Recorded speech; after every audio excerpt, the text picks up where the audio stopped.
Welcome all.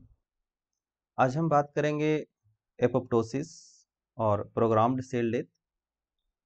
और इसके आज पहले भाग से हम डिस्कशन करेंगे कि क्या इसका कैरेक्टरिस्टिक फीचर्स है और इसमें कुछ मॉर्फोलॉजिकल जो ऑब्जर्वेशन होते हैं जो उसको भी हम देखेंगे कि क्या इसका कैरेक्टरिस्टिक फीचर है, और थोड़ा इसका नेक्रोसिस के साथ डिफरेंस भी देखेंगे। तो पहले इसका देखते हैं कि क्या है। इससे पहले कि हम एपोप्टोसिस में डिस्कशन स्टार्ट करें, तो एपोप्टोसिस एक्चुअली क्या है, एक ये टाइप ऑफ सेल डेथ है। तो पहले हम देखते हैं कि सेल डेथ है क्या, और सेल डेथ पर एक पूरा डिस्कशन मैंने किया हुआ है एक सेपरेट वीडियो में, इसके डिफरेंट टाइप्स पर, डिफरेंट कैटेगरी पर। तो मैं उसका लिंक डिस्क्रिप्शन बॉक्स में दे दिया हूँ, आप देख लीजिएगा। तो टाइप्स ऑफ सेल डेथ यदि हम मोटा मोटी देखें तो दो टाइप्स होता है, एक रेगुलेटेड है और एक नॉन रेगुलेटेड है। ये दो टाइप है, एक रेगुलेटेड और एक नॉन रेगुलेटेड।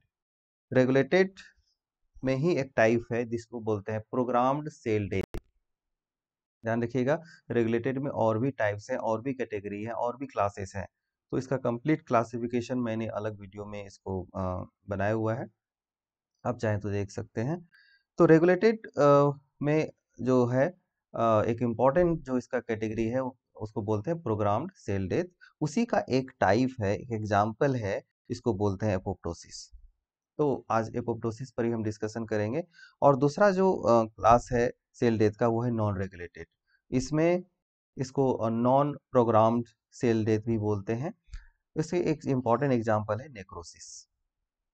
तो आगे देखते हैं, दोनों में थोड़ा सा एक डिफरेंस देख लेते हैं कि क्या है दोनों एपोप्टोसिस वर्सेस नेक्रोसिस। इसको आप बिल्कुल ऐसे समझें कि एपोप्टोसिस का मतलब होता है कि उसमें एक इंटरनल उसका अपना मैकेनिज्म है, इंटरनल एक प्रोग्रामिंग है कि यदि सेल को डेथ करना हो, कुछ ऐसा कंडीशन आ जाए और सेल को डेथ करना हो, तो वो अपने आप को डिस्ट्रॉय कर लेगा, सेल्फ डिस्ट्रक्शन कर लेगा। यानी उसका जो डेथ का इनबिल्ट प्रोग्राम है उसके अंदर। और नेक्रोसिस है कि उसको उसके पास कोई इनबिल्ट प्रोग्राम से मतलब नहीं है, कोई बाहरी फैक्टर आया और उसको बिल्कुल डिस्ट्रॉय कर दिया। तो आप ऐसे एग्जांपल देख सकते हैं कि आपका एक घर है, ठीक है। अब उस घर में कोई प्रॉब्लम हो गया और आपको हटाना है, ठीक है। तो आप क्या करते हैं कि उसको बिल्कुल ही एक तरीके से आप हटाते हैं। उसके लिए जो जरूरी चीजें हैं, जरूरी प्रोसीजर है, वो आप फॉलो करते हैं। क्यों करते हैं? क्योंकि उससे आपको भी नुकसान नहीं हो। ऐसा नहीं कि आप घर में बैठे और तोड़ना शुरू कर दें। तो आप उसका पूरा इंतजाम करते हैं। आपके हाथ में उसका रेगुलेशन होता है। आप उसको रेगुलेटेड वे में अपने घर को हटाते हो, जिस भी कारण से हटाओ, या तो पुराना हो गया हो, या खराब हो गया हो, या यूजफुल नहीं रहा हो। तो ये सारी बातें हो सकती है, और आप अपना मकान क्या कर रहे हैं कि हटा रहे हैं, तोड़ रहे हैं। तो आप बिल्कुल ही रेगुलेटेड वे में उसको बिल्कुल तरीके से हटाते हैं कि आपको भी नुकसान नहीं हो और आसपास किसी पड़ोसी को भी नुकसान नहीं हो, इस तरह से हटाते हैं। लेकिन नेक्रोसिस ऐसा, तो ये हुआ एपोप्टोसिस, जब आप रेगुलेटेड वे में अपने मकान को हटाते हैं। और नेक्रोसिस का मतलब हुआ कि अब आपका मकान है और कोई ऐसी घटना घट गई, ठीक है, अचानक कोई बाढ़ आ गया या भूकंप आ गया या किसी ने बुलडोजर ही चला दिया, तो वो मकान गिर गया। अब उसमें आपका भी नुकसान हो सकता है, जबकि मकान को हटना नहीं था, हटाना नहीं था, पर्पज नहीं था हटाना, वो काम कर रहा था, अच्छे से काम कर रहा था, आप उसमें रह रहे थे।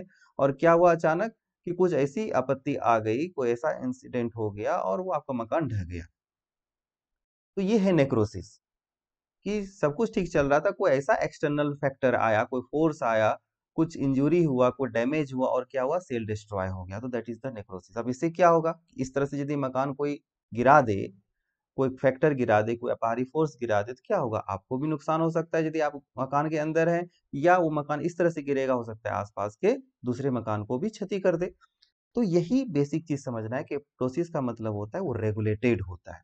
वो उसका अपना इनबिल्ट प्रोग्राम इंटरनल होता है, जो बिल्कुल ही तरीके से इस तरह से सेल्फ डिस्ट्रक्शन करता है कि दूसरे को हानि नहीं हो।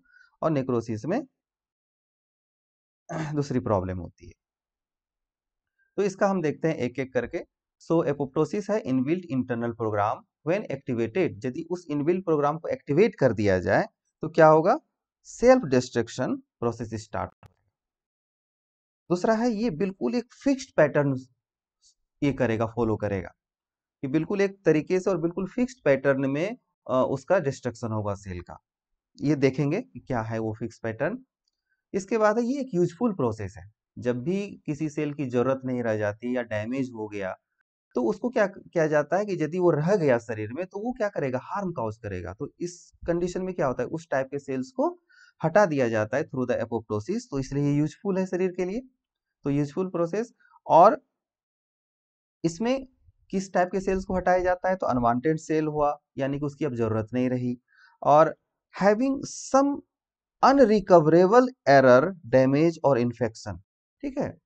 तो यदि कोई सेल में इस तरह का एरर आ गया, इस तरह का डैमेज आ गया, इस तरह का उसमें कोई इन्फेक्शन हो गया कि अब उसको ठीक नहीं किया जा सकता है। क्योंकि नॉर्मली क्या होता है कि सेल में यदि कोई प्रॉब्लम आता है तो एक रिपेयरिंग मैकेनिज्म होता है। जैसे डीएनए यदि डैमेज कर जाए या और भी बहुत सारी चीजें हैं, यदि डैमेज कर जाए तो सेल के पास अपना एक इंटरनल मैकेनिज्म है जो उसको ठीक करने की कोशिश करता है। लेकिन यदि वो नहीं हो, इतना ज्यादा डैमेज हो गया या कुछ इस तरह का इन्फेक्शन हो गया कि उसको अब नहीं रिमूव किया जा सकता है, तो अब वहां पे एक ही ऑप्शन बचता है कि उसको एपोप्टोसिस के थ्रू बिल्कुल डिस्ट्रॉय कर दिया जाए, उसको रिमूव कर दिया जाए। तो ये बेसिक डिफरेंस याद रखना है। तो नेक्रोसिस में क्या हो जाएगा कि सेल इज डिस्ट्रॉयड डायरेक्टली। ठीक है, इसका कोई इंटरनल प्रोग्राम से मतलब नहीं है, डायरेक्टली ड्यू टू इंजुरी। कोई इंजुरी हो गया, कोई एक्सीडेंट हो गया, और कोई सम एक्सटर्नल फैक्टर उसको प्रॉब्लम क्रिएट कर दिया।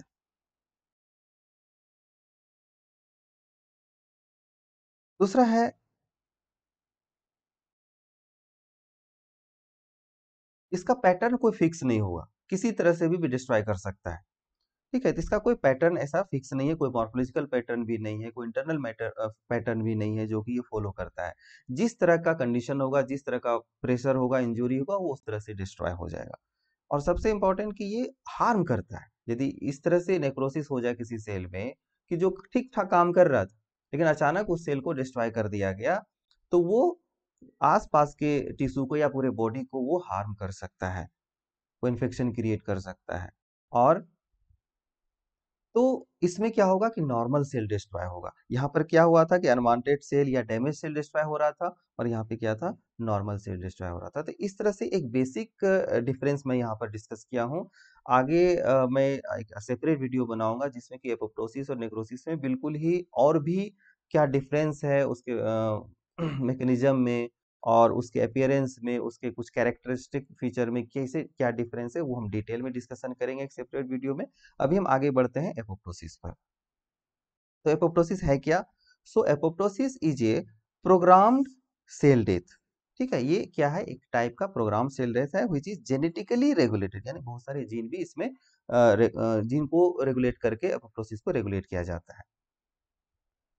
सो regulated regulated process of self destruction. So इसको सुसाइड प्रोग्राम भी बोलते हैं। ये क्या कर रहा है, सेल अपने आप को ही डिस्ट्रॉय कर रहा है, तो इसलिए इसको सुसाइड बोल सकते हैं, सुसाइड प्रोग्राम बोल सकते हैं। तो ये एक बेसिक डेफिनेशन है। अगला डेफिनेशन हम देखते हैं।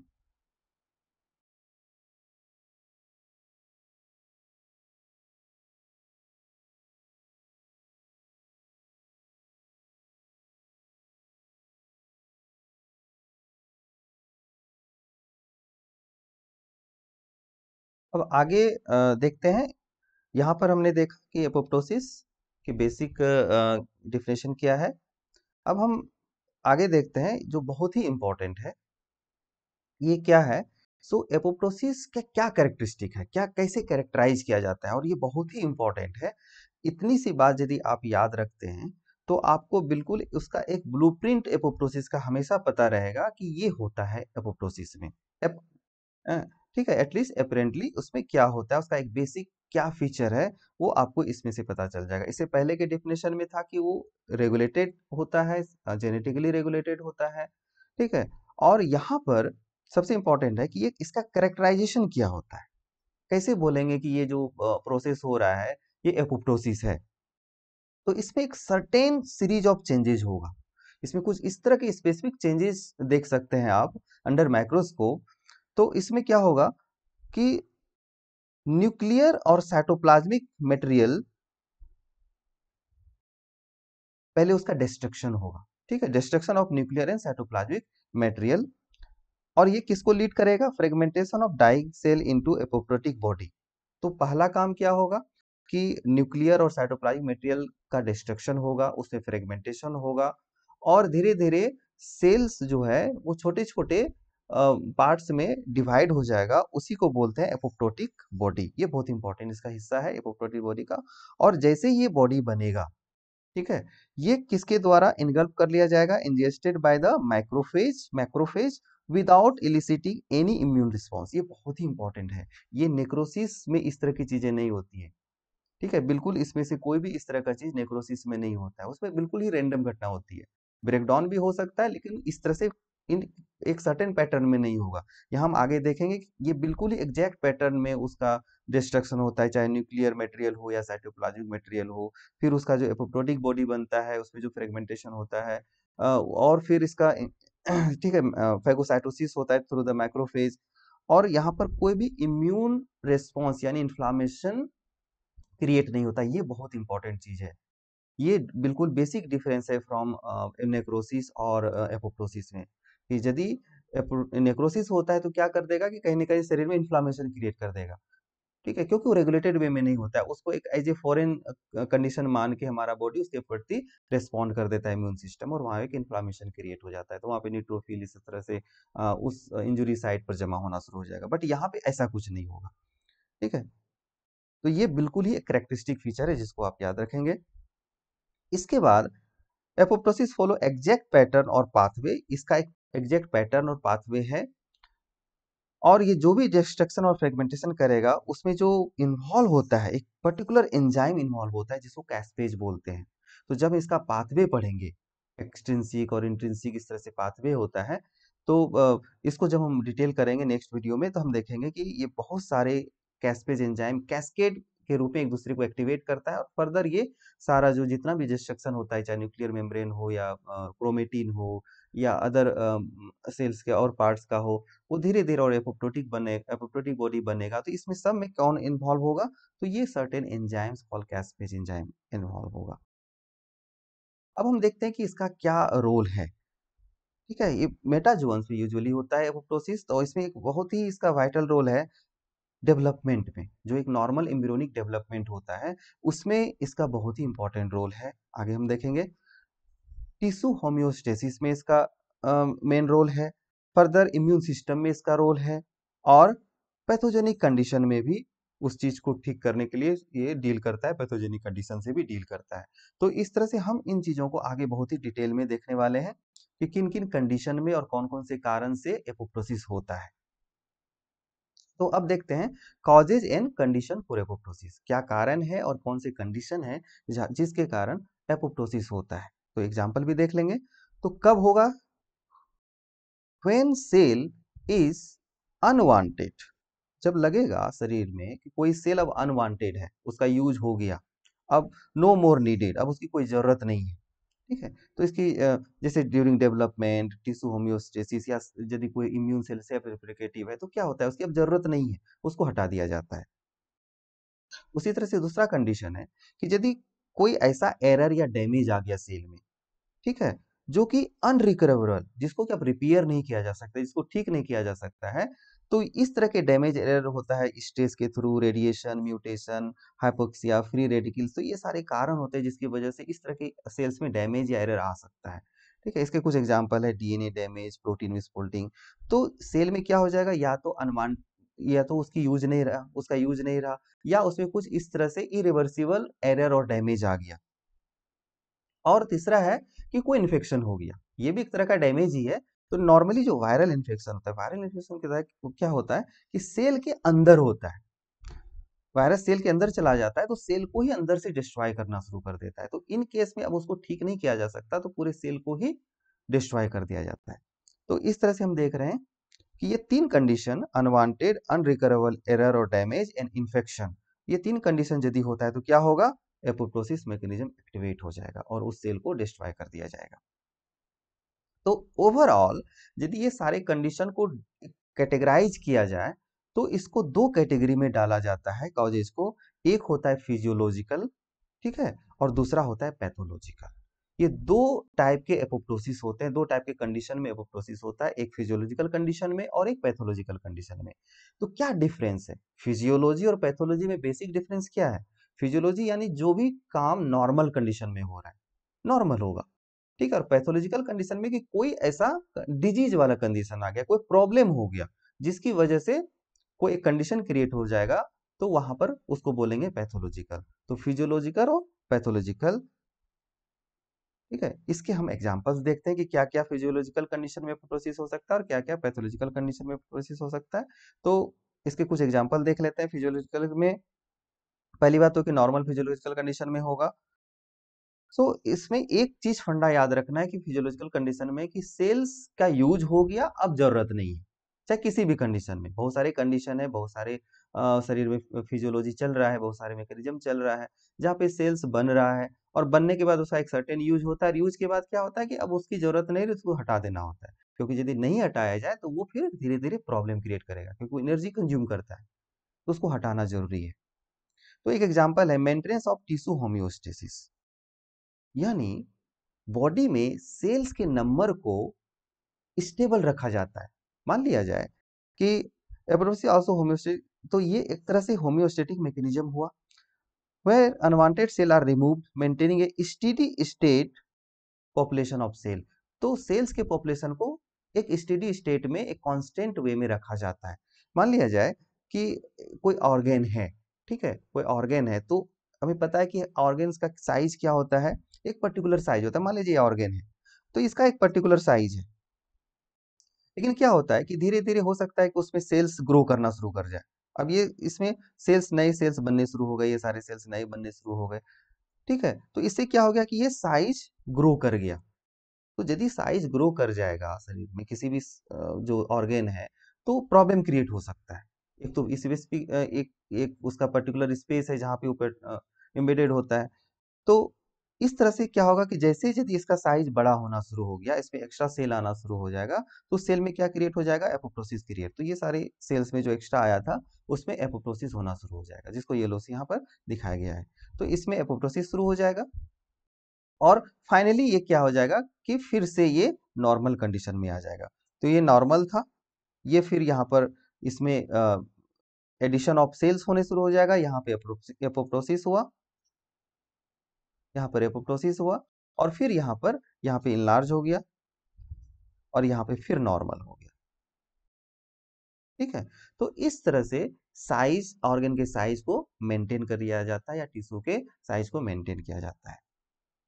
उसी तरह से जैसे कि गैस्ट्रोइंटेस्टाइनल ट्रैक्ट में जो इनर लाइनिंग होता है वो एपिथेलियल सेल का होता है, तो उसमें बहुत ज्यादा प्रोलिफरेशन होता है, क्योंकि वहां पे बहुत सारा सेल्स हमेशा डिस्ट्रॉय होने लगता है। तो बहुत सारा जो प्रोलिफरेशन होता है, तो मान लीजिए कि वहां पर बहुत सारा ऐसा सेल होगा जो कि अब यूजफुल नहीं रहा, काम हो गया, तो वहां पर क्या हो जाएगा कि उस तरह के सेल्स का लॉस हो जाएगा थ्रू द एपोप्टोसिस। दूसरा एग्जाम्पल है during the development, embryogenesis and fetal development. इस टाइम में बहुत ही ज्यादा एपोप्टोसिस होता है, क्योंकि बहुत सारे न्यू ऑर्गन्स बन रहे होते हैं और बनने के बाद उसमें बहुत सारे मॉडिफिकेशन होते हैं, मोटे मेटामॉर्फोसिस भी बहुत सारे एनिमल में होता है। तो इस तरह से हम देख सकते हैं। तो जैसे एक एग्जाम्पल है फॉर्मेशन ऑफ डिजिट, जो जैसे फिंगर्स जो डिजिट बोलते हैं, ठीक है, जब ये बनता है तो एग्जैक्टली इसी तरह से पहले नहीं बनता है। इसमें होता क्या है कि पहले ये बिल्कुल इस तरह से वेव केस में बनता है, वेव ही होता है, ठीक है, कि जैसे वेव जैसा दिखेगा। और फिर धीरे धीरे इसमें इस एरिया में यहाँ पर एपोप्टोसिस होना शुरू हो जाएगा, ठीक है। और धीरे धीरे ये जो एक्चुअल फिंगर का शेप है वो आना शुरू होगा। और यहाँ पर देख सकते हैं कि यहाँ पर ये क्या हो रहा है, यहाँ के सेल्स में एपोप्टोसिस हो रहा है, क्योंकि ये जरूरत नहीं है। तो धीरे धीरे क्या हो जाएगा, ये नीचे जाना शुरू हो जाएगा और ये इस तरह का स्ट्रक्चर बना देगा। तो धीरे धीरे नीचे जाना शुरू होगा थ्रू द एपोप्टोसिस, यहाँ के जो सेल्स होते हैं रिमूव हो जाता है और फाइनली क्या बना देगा, जो एक्चुअल फिंगर है। तो ये बिल्कुल एक डायग्रामेटिक व्यू है, आप इसको समझ सकते हैं, ठीक है। उसके बाद मेटामॉर्फोसिस, इसी का दूसरा एग्जाम्पल है मेटामॉर्फोसिस। जैसे टेडपोल लार्वा जो होता है, जिससे किस में कन्वर्ट होता है, वो फ्रॉग में, एडल्ट फ्रॉग में कन्वर्ट हो जाता है। तो यहाँ पर देख सकते हैं कि टेडपोल लार्वा है और ये इसके टेल रीजन में मेटामॉर्फोसिस होता है, तो क्या हो रहा है यहाँ पर एक्चुअल में एपोप्टोसिस हो रहा है। यहाँ पर क्या हुआ है, एपोप्टोसिस हो रहा है, और फिर ये फाइनली किस में कन्वर्ट कर जाएगा, एडल्ट फ्रॉग में कन्वर्ट कर जाएगा। तो एडल्ट फ्रॉग में ये कन्वर्ट हो जाएगा। तो ये यहाँ पर भी एपोप्टोसिस का बहुत ज्यादा रोल है, जिसके बिना ये मेटामॉर्फोसिस नहीं होगा। उसके बाद बहुत सारे ऑर्गेन है बॉडी में, जिसमें कि जरूरत पड़ता है तो क्या हो जाता है, इनलार्ज हो जाता है, ठीक है। और जब जरूरत नहीं रहता है, एक पर्टिकुलर चूंकि ये हार्मोन डिपेंडेंट होता है, कि एक सर्टेन हार्मोन यदि रहेगा तो उसमें या तो इनलार्ज हो जाएगा या वो एक फंक्शनल कंडीशन में रहेगा। जब वो हार्मोन हटा दो तो क्या हो जाएगा, वो रिट्रैक्ट हो जाएगा, या तो पहले जैसा उसका नॉर्मल था शेप साइज वो आ जाएगा, या हो सकता है कि वो रिड्यूस कर जाए। तो दोनों केस हो सकता है, देखते हैं एग्जाम्पल। तो इन्वोल्यूशन का मतलब होता है श्रिंकेज और returning of an organ to an former size, जो पहले उसका नॉर्मल साइज था उसमें रिटर्न हो जाना, या रिड्यूस भी हो जाना। तो एक एग्जांपल है, prostate glandular epithelial cell undergo into apoptosis after castration. Castration, यदि कैस्ट्रेशन कर दिया जाए तो प्रोस्टेट ग्लैंडिन क्या हो जाता है, रिड्यूस हो जाता है, उसका जो एपिथेलियल सेल होता है वो धीरे धीरे एपोप्टोसिस के थ्रू रिमूव हो जाता है, हट जाता है, रिट्रैक्ट कर जाता है। क्यों रिट्रैक्ट करता है, क्योंकि जो प्रोस्टेट ग्लैंड होता है वो एंड्रोजन डिपेंडेंट ऑर्गन है, ठीक है। जब तक एंड्रोजन है, ठीक है, जब तक एंड्रोजन है, बन रहा है, टेस्टिस से बनता है, ठीक है। तो जब तक टेस्टिस से बन रहा है तब तक एक प्रोस्टेट ग्लैंड एक्टिव रहेगा, फंक्शनल रहेगा, उसका प्रॉपर ग्रोथ रहेगा।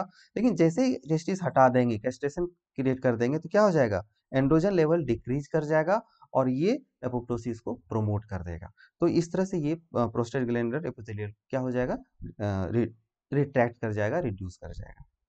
दूसरा एग्जाम्पल है, regression of lactating breast after weaning, यानी जब लैक्टेशन जब तक हो रहा होता है तब तक वो बिल्कुल ही उसमें प्रॉपर एक इनलार्जमेंट और प्रॉपर उसका ग्रोथ होता है, क्योंकि उसको मिल्क प्रोड्यूस करना है। लेकिन जब वो मिल्क प्रोडक्शन का काम खत्म हो गया, लैक्टेशन उसका बंद हो गया, उसकी जरूरत नहीं रही, उसी को बोलते हैं वीनिंग। वो जो केस कंडीशन होता है कि जब वो लैक्टेशन ओवर हो जाता है, तब वो क्या करता है कि वो नॉर्मल कंडीशन में आ जाता है, रिट्रैक्शन होने लगता है ब्रेस्ट में।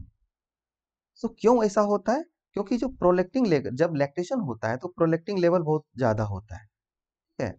और लेकिन जैसे ही लैक्टेशन खत्म होता है तो ये प्रोटीन लेवल क्या हो जाएगा, डिक्रीज कर जाएगा, ये प्रोलेक्टिन लेवल डिक्रीज डिक्रीज कर जाएगा। तो जिसकी वजह से ये जो ब्रेस्ट है, क्योंकि वो प्रोलेक्टिन क्या कर रहा था, उसको स्टिमुलस दे रहा था, उसको उसके प्रोलिफरेशन में, उसके ग्रोथ में, और जो कि प्रोलेक्टिन अब नहीं रहा, तो अब क्या हो जाएगा कि वो धीरे धीरे रिट्रैक्ट कर जाएगा। इसके बाद हम देखते हैं कि इसका जो एपोप्टोसिस का बहुत इंपॉर्टेंट रोल है इम्यून फंक्शन में। ये सारा हम अभी देख रहे हैं फिजियोलॉजिकल केस में, ठीक है, कि जो नॉर्मल फिजियोलॉजिकल केस में एपोप्टोसिस का हो रहा है। तो इम्यून फंक्शन में लॉस इमेच्योर लिम्फोसाइट, सबको पता है कि जिस समय कोई इन्फेक्शन होता है तो टी सेल, बी सेल, जो लिम्फोसाइट्स होते हैं वो बहुत ही ज्यादा प्रोलिफरेट करना, क्लोनिंग क्लोनिंग होता है, उसका प्रोलिफरेशन होता है, तो बहुत सारा लिम्फोसाइट्स बन जाता है।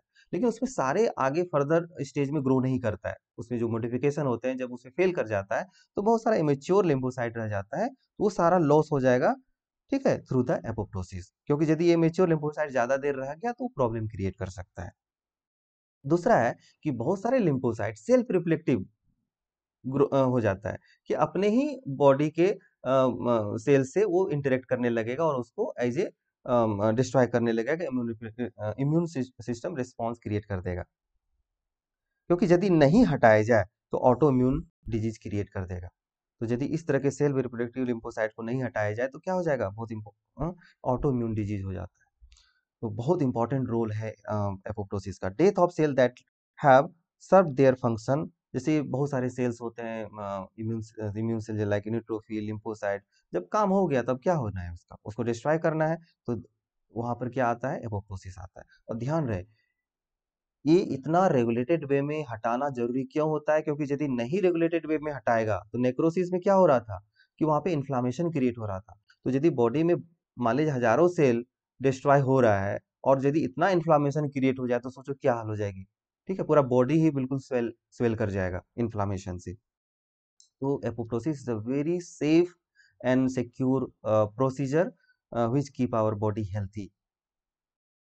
इसके बाद पैथोलॉजिकल कंडीशन में देखते हैं, इसके एक दो एग्जांपल देख लेते हैं कि क्या क्या हो सकता है।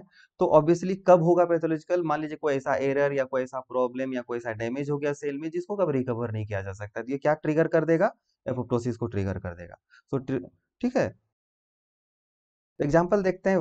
एक इंपॉर्टेंट एग्जाम्पल है वायरल इन्फेक्शन, क्या करेगा, एपोप्टोसिस को इंड्यूस करेगा।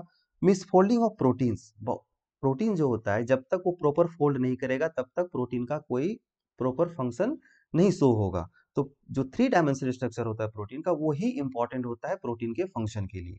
तो कई बार क्या होता है कि प्रोटीन का जब पॉलीपेप्टाइड का जब फोल्डिंग होना शुरू होता है तो उसमें कुछ ना कुछ प्रॉब्लम हो जाता है, तो मिस फोल्डिंग कर जाता है, गलत ढंग से फोल्ड कर जाता है।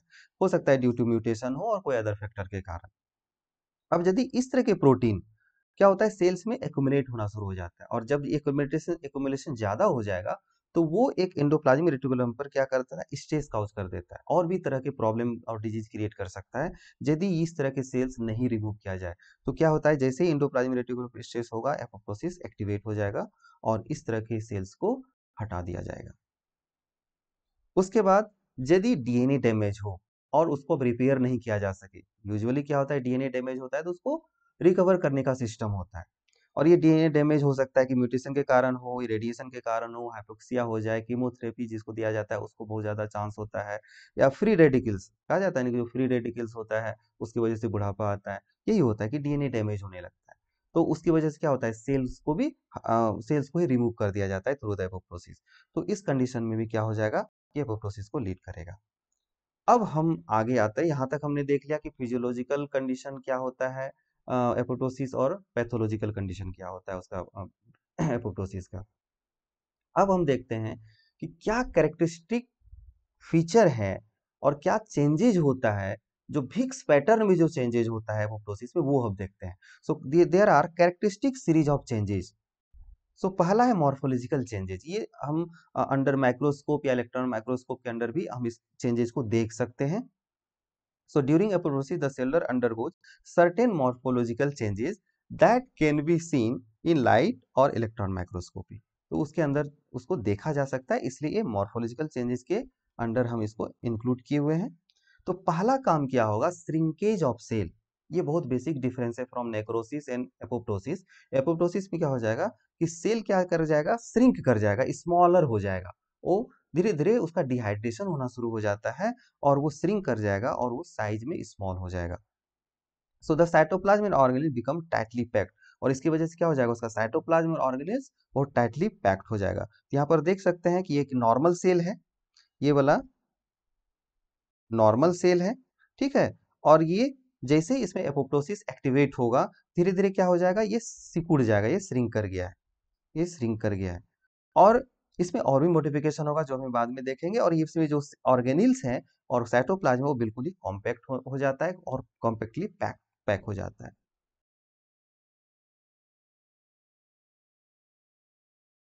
अब हम देखते हैं दूसरा स्टेज, क्रोमेटिन कंडेंसेशन। अब जो उसके अंदर जो क्रोमोजोम है, क्रोमेटिन है, वो क्या हो जाता है, वो कंडेंस होना शुरू हो जाता है।